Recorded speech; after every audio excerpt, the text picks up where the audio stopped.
The fluorescent hum of the kiosk flickers over damp linoleum. Rain streaks down the glass door of a small electronics store in Rotterdam, distorting the hurried faces of commuters rushing past. A single, glowing notification pops up on a nearby digital billboard. Alert.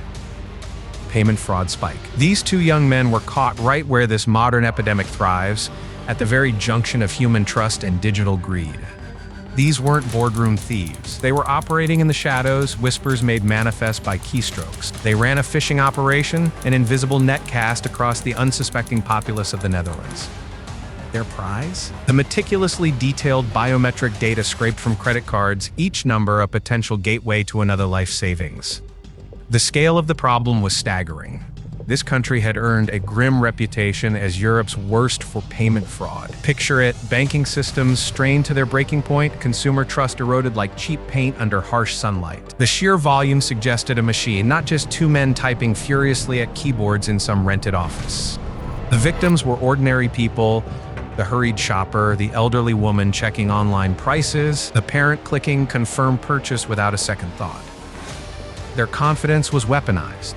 It was stolen, packaged, and sold for pennies on the euro. One arrest was made first, a swift capture near Central Station. The collar felt heavy in the hand of the Dutch police officer, a tangible weight against the abstract danger they had just contained. But that wasn't the end. The second man was only found after tracking digital breadcrumbs across 3 different regional servers. What did those stolen digits actually mean? They weren't just numbers. They were access codes to mortgages, to rainy day funds, to the security of a family unit. They represented immediate, tangible jeopardy for every individual targeted by their sophisticated bait. The motive was brutally simple: profit. But beyond the immediate cash grab, the quick turnover of $400 transactions into $2,000 something deeper brewing in those two young men's eyes. It seemed to be a desperate hunger to prove that they weren't merely participants in this digital malaise. They were masters of it. The police found evidence of systematic targeting, suggesting they weren't phishing randomly. They were hunting specific profiles, perhaps aiming at individuals who seemed most vulnerable to desperation. The struggling student, the small business owner on tight margins, who was watching their account while they harvested others. And so the net snapped shut around them. Two young men, caught in a brightly lit holding cell overlooking the gray expanse of Rotterdam Harbor, standing as monuments to human cleverness and systemic failure. But this story doesn't end there.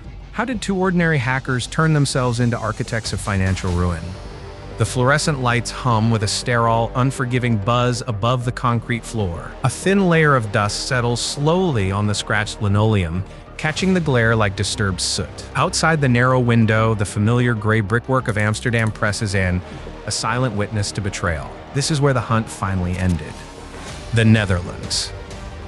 Europe's poster child for financial hubris, they say. A nation obsessed with efficiency, sleek design, and seamless digital transactions. Yet, beneath that polished facade lurked a creeping rot. Payment fraud metastasizing across the landscape like an invisible economic blight. Their crime was insidious. Not a smash and grab at a bank vault, but something far more subtle, infinitely more invasive. They were harvesting whispers, the precise digits of unsuspecting victims' credit cards, stealing them one by agonizingly slow data packet at a time. On June 23rd. That date hangs heavy in the air like ozone before a storm. It was the day the digital ghosts finally coalesced into physical reality, when the Dutch police moved with calculated precision against their targets. In Zaandam, the first shadow fell. A 23-year-old resident felt the sudden intrusion, the sharp rap on his door that shattered the mundane rhythm of his afternoon. His small apartment became a stage for immediate chaos. Across the IJ waterway in Amsterdam itself, another man waited. 21 years old. He knew the digital landscape well enough to think he was untouchable, but the patrol car's heavy tread announced the end of his digital reign. Chapter 1: Surgical Strikes Against Normalcy. The subsequent searches were surgical strikes against normalcy. Devices, the glowing screens that were their primary weapons, were seized. Along with them, a palpable excess. Luxury goods and a sleek vehicle, monuments to illicit gain. Be honest.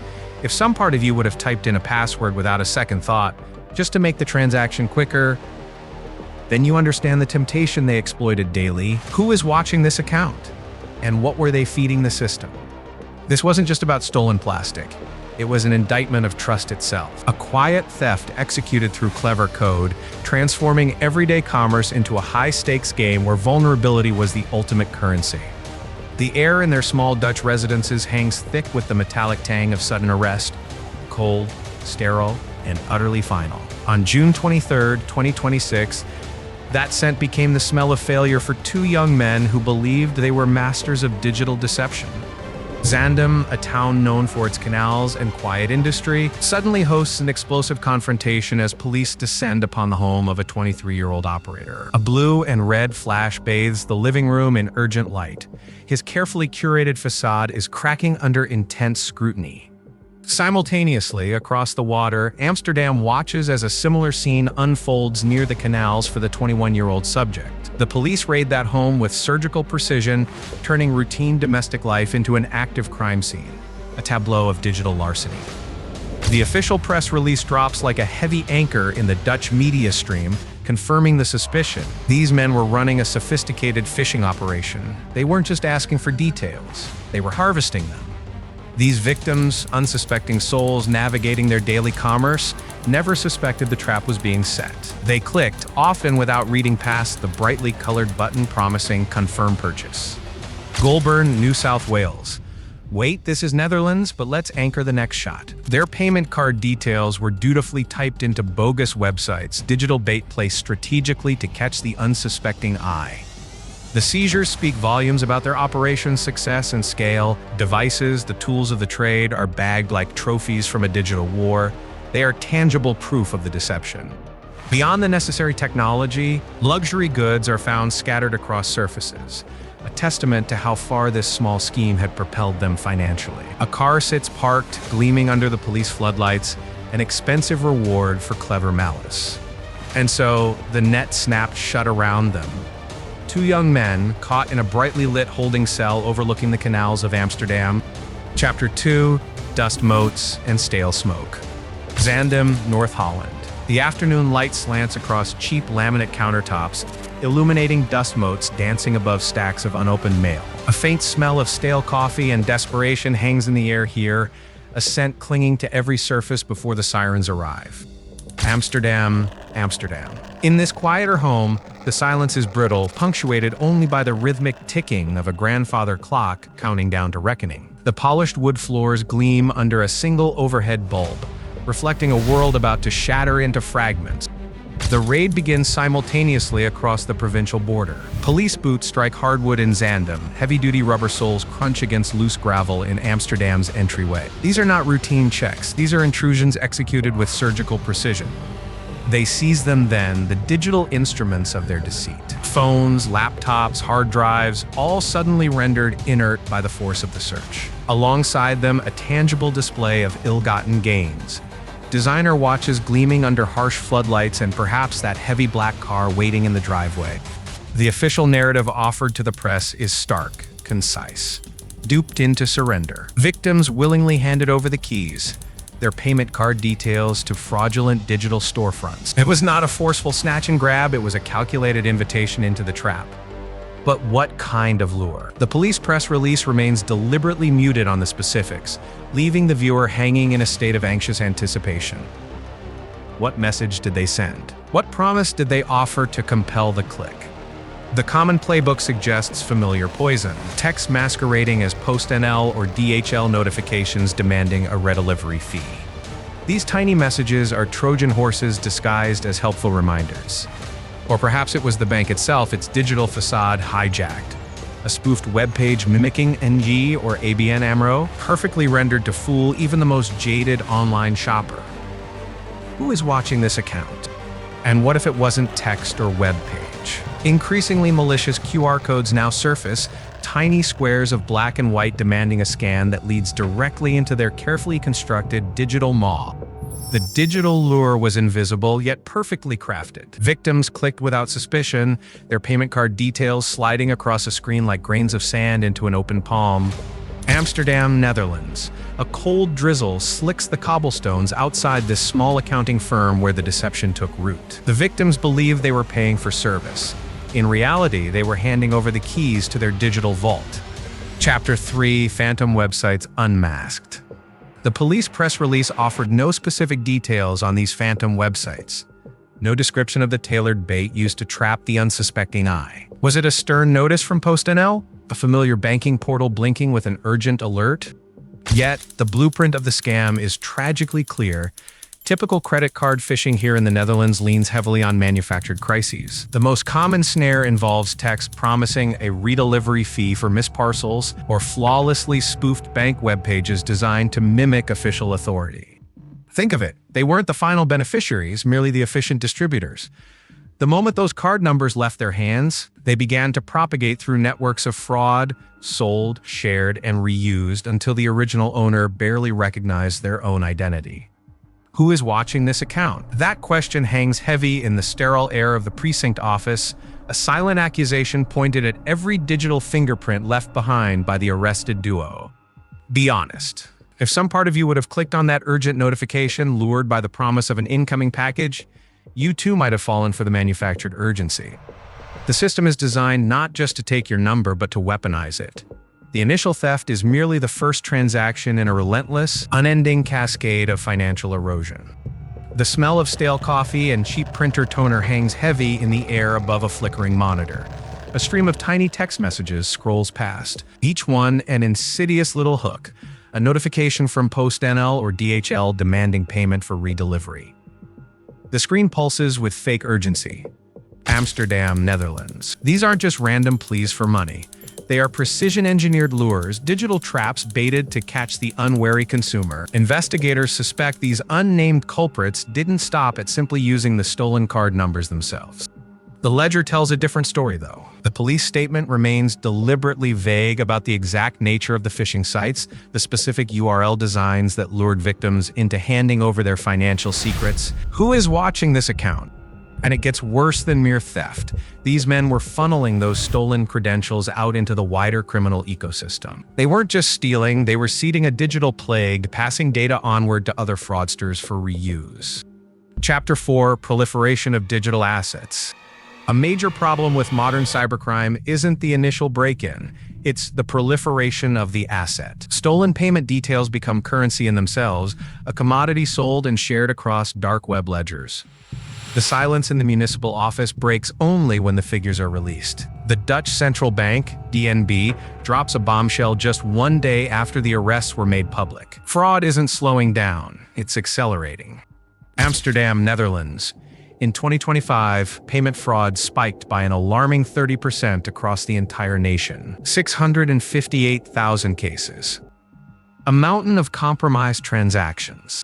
The financial toll is equally staggering. The total losses didn't just rise, they climbed a punishing 22% to reach nearly 200 million euros.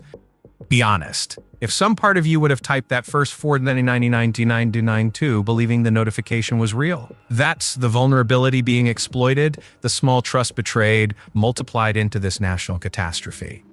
A sterile, fluorescent hum echoes off the polished marble floor of a Brussels office. A stack of identical payment cards sits on a mahogany desk, each plastic rectangle bearing a tiny, fraudulent imprint of an address in Amsterdam. The ledger lines up neatly, documenting transactions that never should have happened. Except this story doesn't end with one swipe. It explodes into chaos across the entire financial landscape. The police announce the arrests. The headlines flash like emergency strobes against a dark sky. But the victory feels thin, provisional. These unnamed men weren't just thieves who used their stolen keys.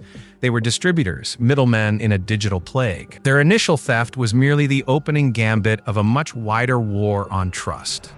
The data wasn't hoarded within those arrest pockets. It was weaponized and laundered, passed along like contaminated water through countless hands. One man steals it, another sells it for $120. A third takes that bundle to exploit an elderly woman in Rotterdam, who is watching this chain reaction. The Dutch central bank answers that question with cold, hard figures. Just one day after the public arrests were confirmed, the brief, shining moment of justice, the grim statistics began pouring out. The needle had moved decisively toward red. Payment fraud in the Netherlands climbed a staggering 30% in 2025 alone. 3/4 of the previous year's total is now eclipsed by this terrifying surge. These aren't isolated incidents. They are systemic failures laid bare on a spreadsheet. Chapter 5: Colossal Tide of Lost Value.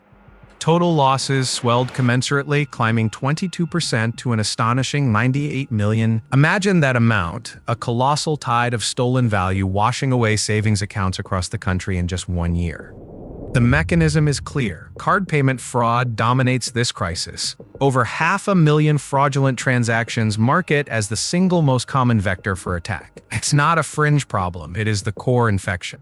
This massive influx, more than a quarter more than the previous year's count, demonstrates that the system isn't just vulnerable to theft, but actively encourages its rapid proliferation.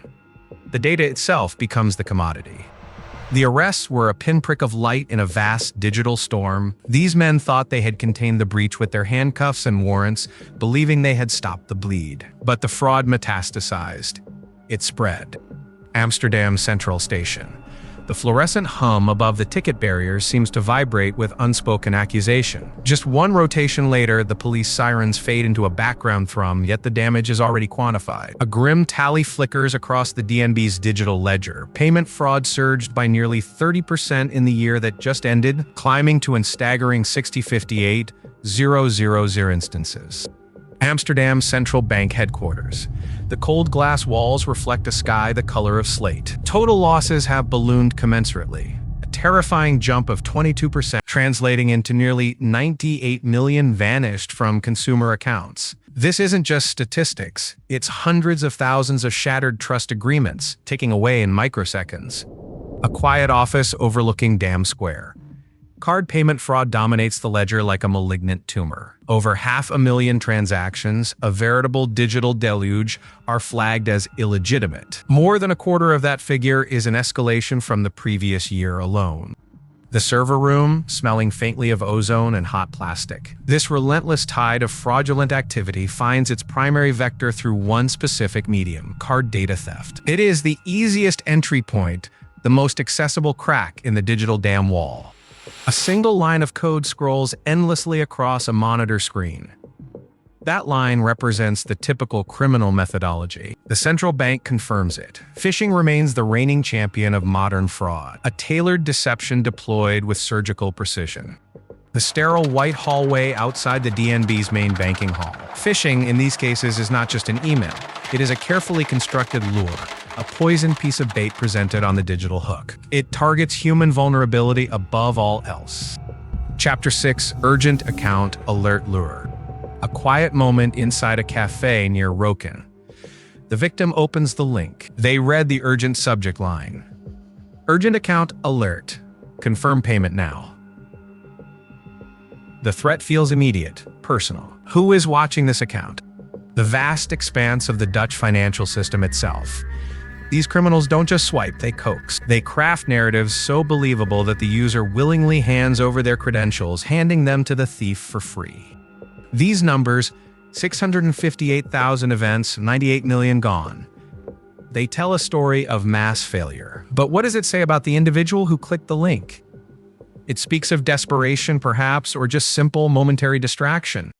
The sterile white light of the central bank's data monitoring room hums with relentless, almost accusatory energy. Screens glow, displaying torrents of green and red transactions flickering past in blinding speed. 500,000 fraudulent taps. That's how many thieves managed to steal from unsuspecting accounts across the continent. This wasn't just a rogue glitch or a single sloppy swipe. This was systemic infection. The sheer volume, a quarter more than the preceding year, an exponential surge of digital greed. It paints a picture of organized chaos wearing the guise of convenience. The most frequent attack vector, the ledger confirms. Card payment fraud reigns supreme, the undisputed kingpin of modern financial larceny. It is the everyday theft made monumental by scale. How do these shadows manage to procure such intimate details?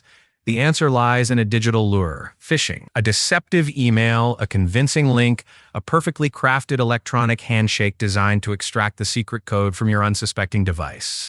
The Netherlands, specifically, stands at the apex of this global infection map. According to BioCatch, analyzing data provided by the European Banking Authority, they occupy the #1 spot across the entire EEA bloc for digital payment fraud incidents. Imagine that ranking, highest. It suggests a vulnerability baked into the very fabric of their highly digitized economy. They are not merely participating in the risk. They are leading the charge against it. What does this mean for the ordinary Dutch citizen checking their balance before buying coffee? It means they are living within the epicenter of a financial siege, perpetually on guard against the next insidious ping. Who is watching this account? The phishing scam itself is artful deception. It requires patience, the criminal waiting for you to click before the theft can happen. A digital bait and switch so smooth it feels like an inevitable part of modern life. Chapter 7, Beyond the Statistical Rankings. But even with these colossal figures and these perfect statistical rankings, where does the fight truly lie? Is it in the algorithms, or is it in the sheer, desperate human need to trust a screen? The screen flickers green. A single line of code scrolls rapidly across the monitor, bathing the cramped office in a sickly luminescence. BioCatch's data sits there, an undeniable ledger entry confirming the rot within the system. The Dutch banking sector, as measured by fraud prevention experts, is not just participating in the digital race, it's winning the grim marathon of cybercrime. And leading the pack, topping every European Economic Area chart, stands the Netherlands, a vibrant land suddenly reduced to a high-risk vulnerability on a global risk matrix. How does this deluge of electronic theft actually begin? The answer is often more insidious than brute force. It's a carefully crafted whisper delivered through digital ether. That whisper has a name: phishing. A malicious link, an urgent-sounding email, a perfectly forged login prompt designed to catch the unwary in its sticky net. The Dutch police's cybercrime unit in Noord-Holland isn't resting on their laurels simply because they possess this damning dataset. Their investigation remains active, breathing down the neck of every digital perpetrator who dared cross their jurisdiction. They are not ruling out further arrests. That is a promise whispered from the command center into the sterile air of the precinct. They are hunting. This means the statistical summary, the dizzying rankings, and the massive financial bleed is merely the symptom, not the cure. The disease continues to spread across those digital landscapes. Can they catch them all? Will these ongoing probes lead to the arrests that finally force a reckoning upon the architects of this digital heist? Amsterdam, Netherlands. The hum of servers in the subterranean data center vibrates up through the polished concrete floor. Lines of emerald green code scroll ceaselessly across monolithic monitors, charting transactions moving faster than human thought can track. A flashing red alert pulses steadily at the center of the console, a silent scream against a flood of incoming digital poison. The numbers confirm it. According to BioCatch, crunching data pulled straight from the European Banking Authority's ledger, this nation tops the entire economic bloc for digital payment fraud. It is not just activity, it is dominance. The Netherlands stands at the apex of cybercriminality in Europe's financial heartland. Chapter 8, Tracing Glowing Threat Lines. Noord-Holland Police Headquarters. The air smells faintly of stale coffee and ozone from overworked cooling units. In the war room, analysts trace glowing threads across a massive tactical map, their focus absolute. They have made arrests, but they are not done. This unit is clearly prepared to keep digging into the digital mire. Bergsjenhoek, Netherlands, a small town, nestled quietly outside the sprawling urban sprawl, yet it became the epicenter of this particular breach. On May 19th, a sudden rage shattered the routine of two young men whose lives were about to become international headlines. These weren't lone wolves hacking in from some remote server farm. These were local suppliers. The police targeted two 23-year-old men suspected of running an operation that specialized in selling digital deception. They sold lies, packaged neatly. Their product was a phishing panel. Imagine it, not just one fake login screen, but entire ready-made kits, perfect replicas of genuine banking interfaces. These panels allowed other criminals to execute scams with terrifying ease. These panels were traded via social media feeds, moving across borders like highly contagious digital spores. Fraudsters in nations spanning the continent bought these blueprints for deception. They targeted banks everywhere, a synchronized wave of systemic assault. Who is watching this account? The police are asking that question now as they continue to sweep through every transaction log and every encrypted message thread. This isn't just about local trouble. It's an attack on the integrity of European finance itself. The investigation continues. The arrests were not a conclusion, but a violent punctuation mark mid-sentence. Will these initial 2 men be the only ones brought into custody? Or will this probe tear open the entire network, revealing a deeper conspiracy beneath the surface noise? A sterile blue light flashes across the polished marble floor of a quiet police station in Bergshenhoek. Unshaven faces, etched with the weary alertness of those who have seen too much digital grime, are being led through the automatic doors. The cuffs click shut, sharp and definitive against the backdrop of silent surveillance cameras. They are caught in the act of selling the digital equivalent of a perfect alibi. Noord-Holland's cybercrime unit has closed the chapter on initial arrests, but they have not shelved the file. This story is still bleeding ink across the investigative reports. The net remains cast wide over Northern Holland, and the hunt for partners in crime continues to deepen. Chapter 9: Selling the Blueprints Digitally. On that specific Tuesday in May, 2 23-year-old men were hauled into custody. They weren't robbing banks themselves. They were selling the blueprints, the digital scaffolding, to those who would do the heavy lifting of deception. Their trade: phishing panels. These panels are not abstract concepts to the average person. Imagine a perfect replica of your bank's login page, flawlessly rendered in code. That is what these two sold: ready-made kits that invited unsuspecting victims into their digital trap. Their marketplace was social media itself, a chaotic, vibrant bazaar where fraudsters from across Europe haggled over digital camouflage. These panels were the currency of modern deception, enabling a global cascade of financial theft.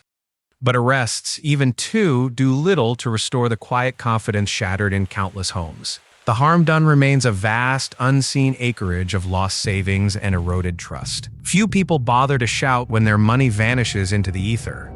The statistics are grim evidence of this digital apathy. In 2024 alone, only 1% of all Dutch fraud victims managed to claw back even part of what was stolen, a microscopic recovery rate against a tidal wave of financial loss.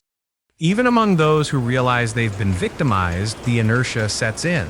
Around half reported the crime directly to their bank, but that's still just a fraction. Only 1/5, a staggering 20%, chose to take the monumental step and report it to the police unit itself. So, while these 2 arrests offer a momentary flicker of justice against the tide, who else is behind the curtain? Who is selling the next perfect fake login screen? The investigation does not rest. It only pauses to inhale before plunging back into the relentless